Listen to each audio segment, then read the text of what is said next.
Hello there to all my followers of darkness, shadow scavengers, and villain aficionados. Welcome, bienvenue. Here I am, a good old Lord of Shadows, doing a movie review with you guys about a certain movie that I never thought I was gonna watch it in the movie theater for like not in a million years. Now, as far as I know, like I never been a fan of that of live action remakes. Like when it comes to studios doing live action remakes based on their anime classics, I was never a fan of that. But sometimes there could be some exceptions. Like for example, when it comes to Disney, with the Jungle Book, with Beauty and the Beast, and of course, this year's Lilo and Stitch. And I do have to say here now that the same goes with DreamWorks with their very first live action remake, How to Train Your Dragon. That I could call is also an exception. Now, I've been a fan of the How to Train Your Dragon franchise ever since the first movie came out. I loved the movie trilogy. I adored the DreamWorks Dragons TV show, like Riders of Berk, Defenders of Berk, and even Race to the Edge, which is like for me personally my favorite part of the DreamWorks Dragons TV show when it comes to story-wise, characters, and everything. I was not a big fan of the Dragons, the Nine Realms. I felt like for that TV show, I thought it was like kind of like a really wasted opportunity and all. But besides that, I've been a really big, massive fan of this franchise, and I always thought it was like one of the strongest franchises that came out of DreamWorks. I would even rank it on the same level as the Shrek franchise, 100%. So with that, being a fan of the franchise, that's also one of the reasons why I came, into the theater, deciding, watching this movie and everything. But also, the director who directed the trilogy also returned to do this live action remake. Also, an iconic cast member also returning in the live action remake. Also, that's another kind of motivation element that kind of gave me the kind of brought this decision that I'm gonna watch this movie in the movie theater. So, and I will say this: it was a nice surprise. It felt refreshing, but also at the same time, it brought so much nostalgia. Ever since I watched the first movie, so much nostalgia. Oh man, from the plot points, from the dialogue, from recent like some certain like character behaviors, like some iconic moments as well. Not to mention Hiccup and Toothless. Oh my god, like so much nostalgia. So overall, I really had fun with this movie. Now, when it comes to the overall plot, now for anyone who has watched the first anime movie, you guys already know what the plot is all about. But for anyone who hasn't seen the How to Train Your Dragon anime movies, basically the plot is, the story is about this young kid called Hiccup who lives on the island of Berk. He's the son of the chief called Stoic the Vast. And he basically lives in a village that is filled with Vikings who are like dragon killers. And at the beginning of the movie, he basically tries to prove himself to his father and to the other Vikings that he could also be a dragon killer, a true Viking, to them and everything. But after he captured this amazing dragon called the Night Fury, and afterwards named him Toothless, and when their relationship deepens and everything, his point of view on the dragons started to change forever. And that's basically the story. Now, if I have to criticize the plot, basically it's a 95% copy paste from the animated movie to the live action movie, with some like small, like little changes, basically. Or should I say small changes and some additions, basically. But very, very small, like those like 5%. But 95%, it's the same as the first anime movie, 100%. But overall, I still enjoyed it for what it was. Even though from the very beginning to the very end, I knew how the story will go, but still, I enjoyed it. Kind of like, like I say, brought me back to those good old days when I was watching the anime movie for the very first time. Now, of course, one of the biggest questions I had, being a How to Train a Dragon fan, and also for everyone else, is like the actors who were cast as the Dragon Riders. How well will their performances be? How well, how close will their performances be to their anime counterparts? And I will say this: the strongest parts of the Dragon Riders for me, I will start with the actor who portrayed Hiccup. He was spot on. Hiccup Haddock the Third, like he was spot on as Hiccup when it comes to his body language, his personality, his clumsy moments, his comedy moments, his serious moments, his relationship with his father, his relationship with Toothless. The way how he delivers some certain dialogues, like he was Hiccup, like spot on, and that already was a big plus for me. You know, he really nailed Hiccup 100%. The other two that really surprised me, that were so close to their animated counterparts, were Snotlout and Fishlegs. Now, the actor, who portrayed Fishlegs, I was familiar with him, like from like previous project, especially Deadpool 2, you know, and I was fine with him being cast as Fishlegs. And I have to tell you, like, he portrayed Fishleg again. Fishlegs, he portrayed him spot on, from like his personality, from like his geeky side, when it comes to like his obsession with dragons, when it comes to like their skills, their strengths and weaknesses, types of dragons and everything, like everything. When it comes to Fishlegs, he portrayed it so well, so well. Same thing goes with the actor who portrayed Snotlout. Snotlout, oi, oi, oi.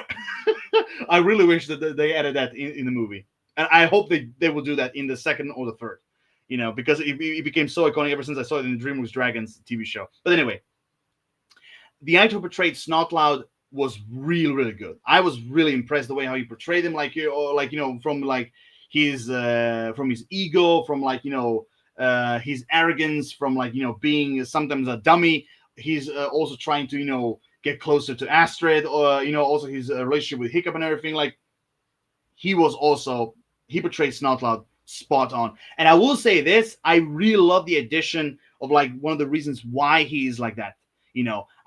Which basically is trying to prove himself to his father. That he could be proud of him and everything. Like, I really like that little moment that they added as a new addition to the first movie. Because like in the anime movies, that was never explored. It was explored a little bit in the DreamWorks Dragons TV show. That part of Snotlout was explored a little bit.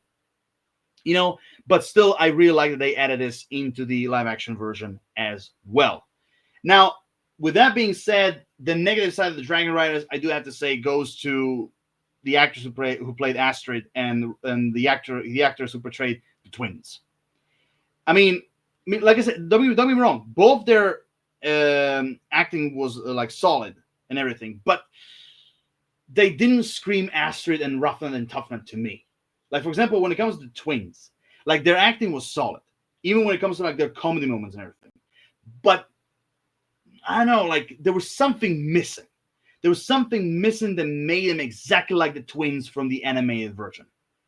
Like some of their energy, craziness, like there was something missing there. And the same goes with the actress who portrayed Astrid. Like, some of the moments she was spot on as Astrid, but there were some moments that, like, there were some elements that were missing to make her character complete and everything. But I did like her overall relationship with Hiccup, and I did like some of the like new elements they added to their relationship and everything. So overall, their acting when it comes to Roughnut and Toughnut and Astrid, their acting was solid, but they were not 100% Astrid and the twins as they were in the anime version. There were some elements that were missing.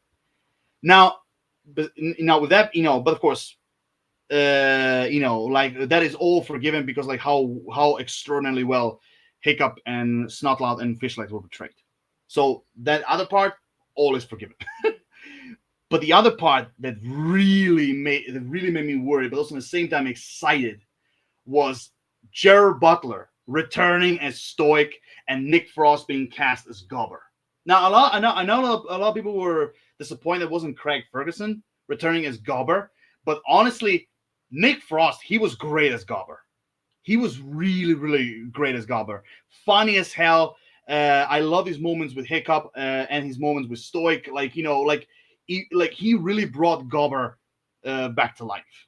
Not to mention his design is almost like spot on. Gerard Butler as Stoic. All this portrayal of Stoic in the live action remake proves that Gerard Butler is Stoic the Vast.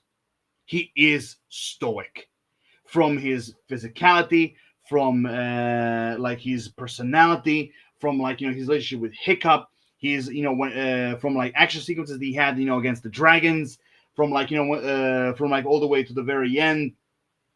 When he basically asked Toothless for forgiveness, and was grateful for bringing his son alive and everything. Like, Gerard Butler, I love his voice performance in How to Train Your Dragon animated trilogy.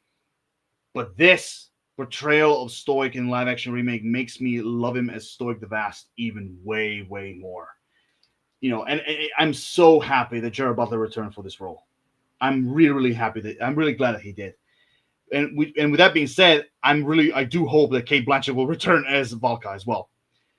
Oh my god, like Stoic and Gobber, like they were. I mean, I really liked Hiccup and the Dragon Riders, but my favorite part of this movie was Stoic and Gobber. I really, really loved their portrayals, and not to mention their overall relationship. Really, really great. Now, of course, one of the main things of How to Train Your Dragon is, of course, Hiccup and Toothless. And I had to tell you, their relationship was spot on. When it comes to their when he took down Toothless, when he basically released Toothless, all the way, basically how they started to connect with each other and everything, all the way till the end, like their relationship was spot on, exactly like it was in the anime version. Like when it comes to like their overall relationship, I had no complaints.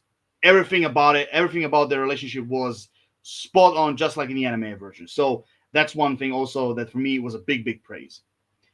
The other thing I was kind of curious is how they're going to handle the designs of the dragons. Because in the How to Train Dragon animated franchise, like all these dragons, they have a very specific design.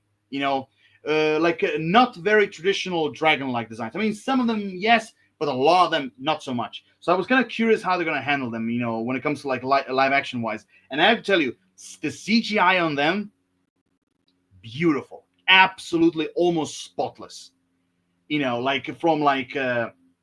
From like Gronkles to Terrible Terror to the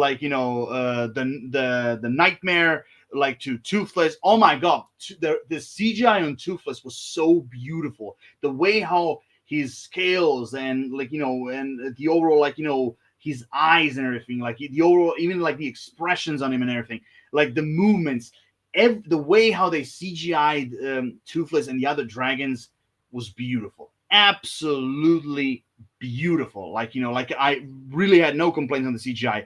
Even the Red Death, Oh my god! I was, like Red Death was intimidating in the anime movie, but seeing the Red Death in live action, oh holy shit! That was one scary and intimidating dragon. Jesus, like beautiful. The CGI and the dragons, no complaints about that. Absolutely beautiful. Absolutely beautiful.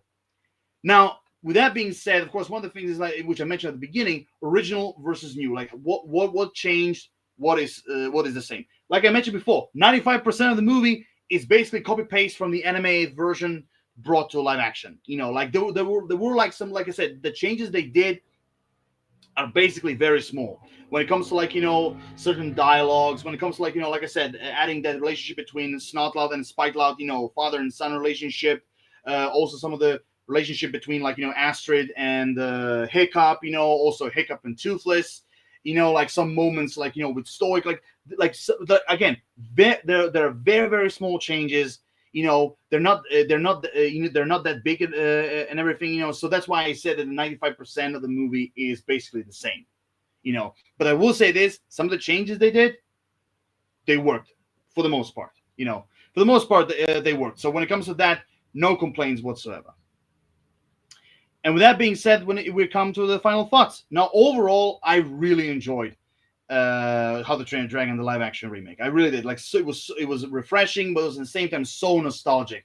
Like there were even like moments in the movie where I even teared up when it comes to watching this. Like again, not simply that reminded me going all the way back to when I watched the anime version the first time, but also like I said, some certain moments when Toothless and Hiccup bonded for the first time, like the whole hand thing, also like I said, some certain dialogues and all, like man, moments like I'm telling you, like because of being so nostalgic and everything, and also a massive fan of the franchise, like I even dropped a tear once.